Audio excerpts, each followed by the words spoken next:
Саламатсызбы Келчиневич. Бүгүнкү күндө өкмөт өзүнүн биринчи жарым жылдыгын жыйынтыктады.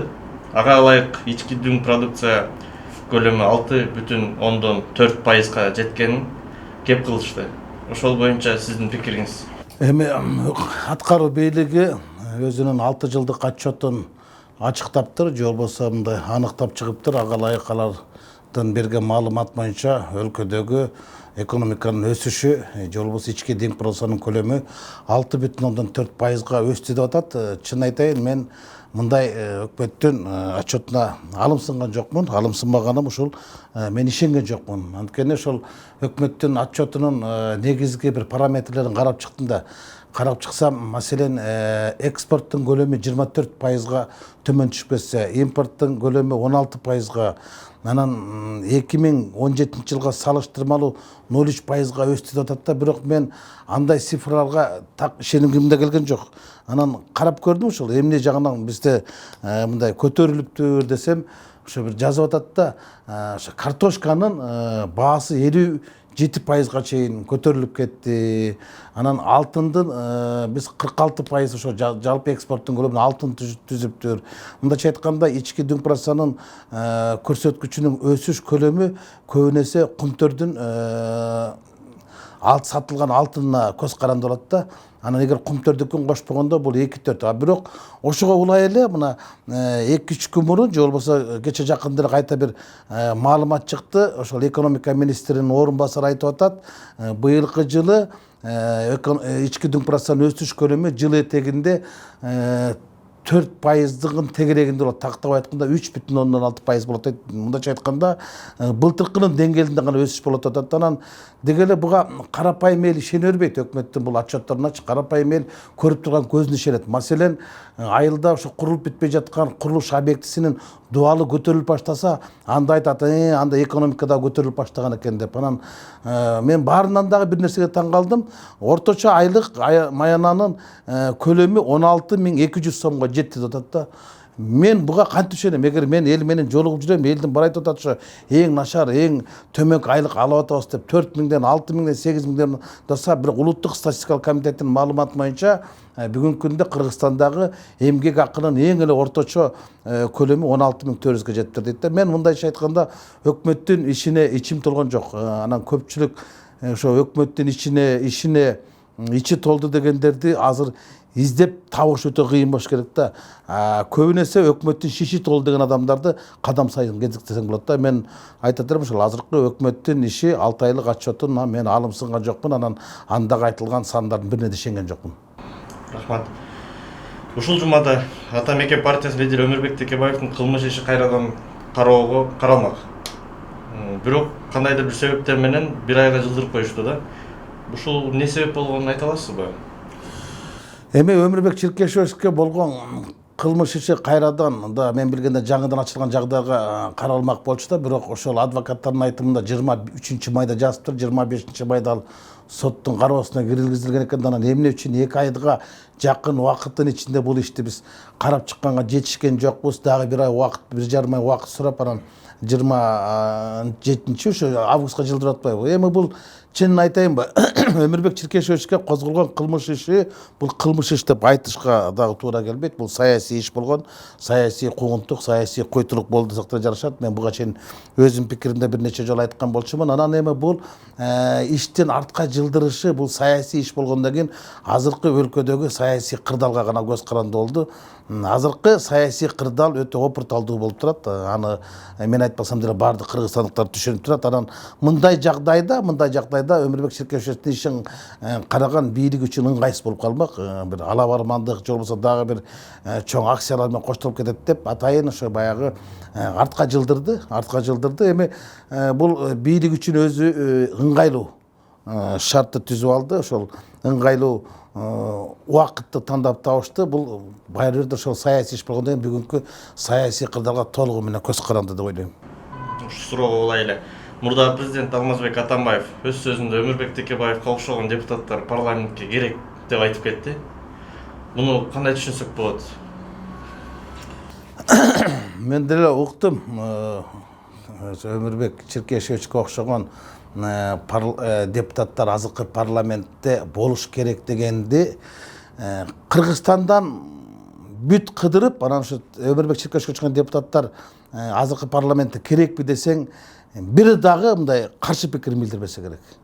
Анткени Өмүрбек Чиркешевичке окшогон депутаттар жок болсо парламенттин деле наркы деле баркы деле жок болот. А бирок ошол сөздү Алмазбек Шаршеновичтин өзү айтып атканы, өзү мойнуна алып атканы, бул өзүнүн күнөөсүн мойнуна алып аткандай эле кетет.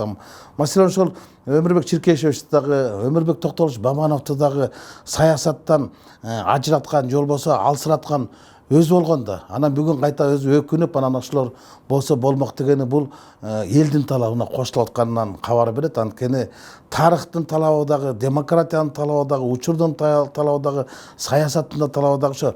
Эгер биз чындан эле парламентаризмди куруу эпохасында жашап жатсак, анда парламентаризмде парламент күчтүү болуш керек. А парламент күчтүү болуш үчүн парламентте күчтүү личносттор, мындай адамдар болуш керек. А Өмүрбек Текебаев чыныгы мындай элдин таламын талашкан, чыныгы мындай парламентаризмге үлгү боло тургандай депутат болмок да. Анын керектигин азыркындай учурда, же болбосо деги эле кандай учурда болбосун парламентке Өмүрбек Чиркешевичке окшогон депутаттар болуш керек. Бул тарыхтын талабы. Парламент боюнча азыркы парламент көзүндө тарайт деген сөздөр көп пайда болуп атат коомчулукта. Ошого ишенсек болобу? Эми мындай саясатка сергек сереп салып көрө турган болсок, азыркы парламентти жаманатты кылуу боюнча кандайдыр бир топтордун иштеп жатканын мен байкап турам, анализдеп турам. Анткени ошондой бир макалалар, же болбосо фейк дейбизби, же жалган маалымат дейбизби, ошол кандай болгондо да парламентти каралоо компаниясы, жаманатты кылуу компаниялар иштеп жатат. Бул биринчи себеп. Экинчиден, азыркы кээ бир ошол эмки партия парламенттик шайлоого катышам деген партиялар деле ошо элге жакын барып иштеп калгандары, же болбосо талапкерлерин азыртан эле таптап баштаганы жакынкы араларда парламенттик шайлоо болот, же болбосо азыркы парламент мөөнөтүнөн мурда тарайт деген ушактарга мындай жем таштап коюп атпайбы? Бунун баардыгы көрүнүп турат да. Бул экинчи момент. Үчүнчү моменттан алып караганда, эгер бийлик ошол жогорку кеңештеги өзүнүн мындай күчүн сактап калам десе, анда быйылкы жылы парламенттик шайлоодо даярдаса, же болбосо азыркы парламентти таркатып жаңы парламенттик шайлоону дайындаса, ал бийлик үчүн ыңгайлуу. Анткени элдин бийликке болгон ишеними жылдан жылга төмөндөп баратат. Эгер азыр бара турган болсо, бийликтин партиясы бир 30-35 гана мандатка ээ болушу мүмкүн.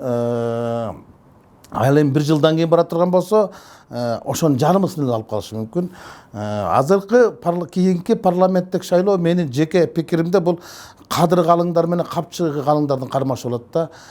Кайсы тарап жеңет, мына ошого жараша болот. Ошол саясий кырдаалды чыгарат да. Эми баягы чабалердек эрт учат дегендей, азыр бир топ эле партиялар өзүнүн ошо ар бир округтарга бөлүп, анан ошол жерге талапкерлерин тактап, мындай мен шайлоого даярмын дегендей капчыктарын камдап коюп отурушат да. Мен ойлойм, эгерде шайлоолор, кийинки шайлоолордагы мындай акчага добуш сатуулар менен коштола турган болсо, 2000-жылдагыдай болуп туруп парламенттик жанагы жаңы шайлоолордун баардыгын эл жокко чыгарып коюшу мүмкүн, эл макул болбой коюшу мүмкүн. Анткени азыркы, чын айткайын, мына мен ушул 6-чакырылыштын курамында деп топтолгон парламентке коомчулук тарабынан, эл тарабынан айтылган сындар өтө калың, арбын. Анан эл кийинки шайлоодо мындай нерсеге жол бербейт. Анан азыркыдай парламенттин болушун каалабайт. Эгер кийинки парламентке дагы азыркы мындай эле адамдар барып кала турган болсо, мындай базаркомдор дейбизби, мындай ак сөөк адамдар, олигархтар барып кала турган болсо, эл буга оңой менен макулдук боло бербейт. Акыркы суроом болсун. Президенти Сооронбай Жээнбеков, орус президенти Владимир Владимирович Путин менен акыркы кездешүүсү көп талкуу жаратып жатат. Ушул боюнча сиздин пикириңизди уксак. Эми бул боюнча мен кандай пикир айтсам болот? Бул мындай болду да, Сооронбай Шарипович Жээнбектин Швейцария мамлекетине болгон визитинин уландысы Москва болуп кетти. Бул чын айтайык күтүлбөгөн күтүлбөгөн жолугушуу болду. Ушул жерден маалыматтык жагынан биринчи уткуруп коюшуп, анан кийин кайта кийин оңдогонго аракет кылышты. Буну биринчи Кремлдин басма сөз кызматы ачыктап жибербеди. Орус президенти Владимир Путин менен кыргыз президенти Сооронбай Жээнбековдун ортосундагы жолугушуу болот деп чукул кабар ошол жактан чыкты да. Анан кийин шамал болбосо чөптүн башы кыргыбайт деп анан ошого карата мындай аналитиктер дагы алдын ала эле мындай айтып башташты, бул жерде эмне болушу мүмкүн, кандай сөз болушу мүмкүн, бунун артында эмне турат деген чоң талкууларга жем таштап жиберди да. Анан баягы кандай гана бийлик болбосун, кандай гана учурда болбосун, алардын акырынан жем жеген аналитиктер болот. Атайын ошол агы айтканда эле ошондой айта калган, ошолордун оозу менен сүйлөгөн серепчилер болот. Анан алар айтып башташпады ушу дегенде эле баягы бул эми катардагы эле кезектеги эле бул эки президенттин ортосундагы бир жолугушуу, мындан саясат издебек эле бул туура эмес болуп калат депчи. Менин жеке пикиримде, эгер эки президенттин ортосунда бир чарбалык же башка иштер болсо, алар телефон аркылуу сүйлөшө алмак. Же болбосо ал киши сурамак, ушул Швейцариядан Кыргызстанга барганда бир маселе бар, тактап коелу, телефон менен байланышып коелу деп суранып койсо, телефон менен да бүтүрүшө болмок. Мен ойлоп турам, атайын ушул Москванын демилгеси менен жолугушуу болгонун өзү эле бул Кыргызстандагы өтө курчуп бараткан саясий кырдаалды дагы бир сыйра мындай өздөрү талкуулашты болуш керек. Анткени биз мындай Сооронбай Шарипович айтып атпайбы, Россия биздин стратегиялык өнөктөшүбүз депчи. Анан өнөктөшү катары ошол Кыргызстандагы саясий кырдаалды талкуулаганда албетте ал маселеде Койташ дагы маселеси да каралды. Аны каралбай койду деп айтышка азыр көптөр айтат да, эми ал Койташтын ал жерде эмне кереги бар, ал жерде сөз болгон жок депчи. Эми ал жерде сөз болушу болмок. Анткени кырдаалды курчутуп турган кайсыл? Это Койташтагы маселе, ошол Кыргызстандагы жалпы саясий кырдаалды курчутуп тургандан кийин ал жөнүндө маселе ал жерде болду. Абдан башка маселе болушу мүмкүн эмес.